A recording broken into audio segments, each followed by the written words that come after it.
Πριν αρχίσει αυτό το βίντεο, θέλω να πω δύο πράγματα. Πρώτον, αυτό το βίντεο είναι γεμάτο spoilers, οπότε όποιος θέλει να δει το anime να πάει να το δει τώρα.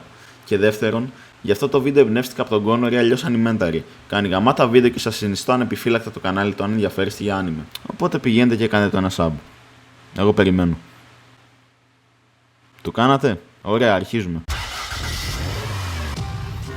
Το Initial D τυχαίνει να είναι και το αγαπημένο μου anime, αν και όχι πολύ συζητημένο από τις Έλληνες, το οποίο με στενοχωρεί κάπως. Με αφορμή λοιπόν την είδηση πως ο Han από το Tokyo Drift ετοιμάζει ταινιάρα Initial D, το ότι ο Connor δεν έχει κάνει animentary για αυτό το anime ακόμα και επειδή διψά για views, και επειδή ξέρω πως με το που βγει η ταινία θα πάνε να δουν το anime όλοι, και επειδή δεν ξέρω πως να ανοίξω ένα βίντεο, πάμε κατευθείαν στο ψητό. Σήμερα θα μιλήσουμε για το Initial D, ένα ιδιαίτερο anime από την άποψη ότι η πλοκή του δεν θυμίζει στερεοτυπικό anime. Όμως έχει όχι ένα, αλλά δύο beach episodes, Παναγία μου και Χριστέ μου, θα τρελαθούμε. Άρα με βάση τον Connor είναι anime.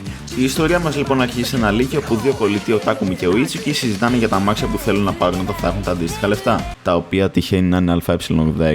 Μια φίλη του Takumi, η Natsuki, έρχεται και χαιρετάει τα δύο παιδιά. Μα ρε μαλάκα, ποιος γράφει αυτά τα σενάρια? Κόντεψα να κοιμηθώ διαβάζοντας το 1/4 του σεναρίου. Για να μην τα πολυλογώ λοιπόν, οι δύο φίλοι δουλεύουν σε ένα βενζινάδικο όπου και ο Itsuki γνώρισε τον Iketani, έναν άνθρωπο πιο παρθένο και από το παρθενό ελαιόλαδο, ο οποίος τυχαίνει να έχει μια ομάδα τσάκινα speedsters που αποτελείται από 4 τυπάδες, 5 μαζί με τον Itsuki, αλλά αυτός μπαίνει μετέπειτα, οι οποίοι κάνουν αναβάσεις και καταβάσεις στο τοπικό του βουνό, την Άκινα.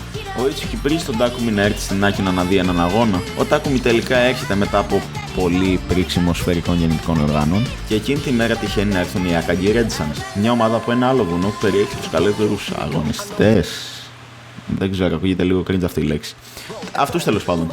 Τα αδέρφια Takahasi, τον Ryosuke, τον έξυπνο και στρατηγικό, και τον Keisuke που πάει χύμα στον αγώνα χωρίς καθόλου προετοιμασία, αλλά έχει τρελό skill. Δηλαδή ο τύπος για να μην χρησιμοποιεί το μυαλό του και να πηγαίνει σαν το διάλογο, φανταστείτε να το χρησιμοποιήσει κιόλας. Τον Genta, το σκυλάκι παύλα fanboy του Keisuke, και ένα μάτσο άλλους τυπάδες για τους οποίους ποιος σχέση πραγματικά. Οι οποίοι προκαλούν τους Speedstars σε αγώνα για το επόμενο Σάββατο. Αυτοί δέχονται, οι Red Suns φεύγουν, και όσο ο Keisuke φεύγει, βλέπει τον καθρέφτη του φώτα. Αναρωτιέται ποιος στο διάλογο πηγαίνει έτσι τέτοια ώρα και προσπαθεί να το ξεφύγει, αλλά όσο ξεφεύγει, τόσο πιο κοντά έρχεται το αυτοκίνητο. Το κοιτάει και βλέπει πως είναι ένα τροένο. Αναρωτιέται πώς το μπούτσο ένα αυτοκίνητο με 130 ύπους μπορεί να προσπεράσει ένα FD με 350. Όσο πιο πολύ προσπαθεί να ξεφύγει, τόσο πιο κοντά έρχεται το τροένο. Μέχρι που φτάνει σε μια απότομη στροφή.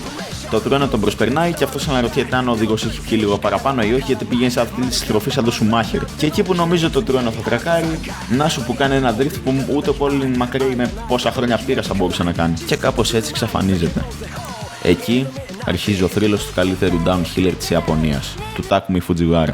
Πω μαλάκα, κάβλωσα με το ίδιο με το σενάριο. Τι εισαγωγή έκανα ο Πούστη. Και όλα αυτά που ανέφερα γίνονται μόνο στα 3 πρώτα επεισόδια.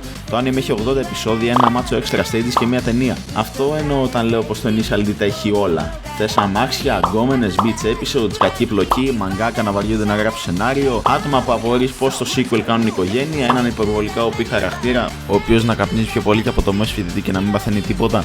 Όχι σοβαρά, ο τύπος καπνίζει και παθαίνουν καρκίνο τα τσιγάρα του. Και παθαίνουνε καρκίνο τα τσιγάρα. Έναν τύπο που χέζει την ώρα που συγκεντρώνεται. Μπάσταρδους, πουτάνες, τα έχει όλα. Λοιπόν, αρκετά spoilers, πηγαίνετε να δείτε το anime μόνοι σας αν ενδιαφέρεστε, να έχετε μια υπέροχη μέρα και να θυμάστε.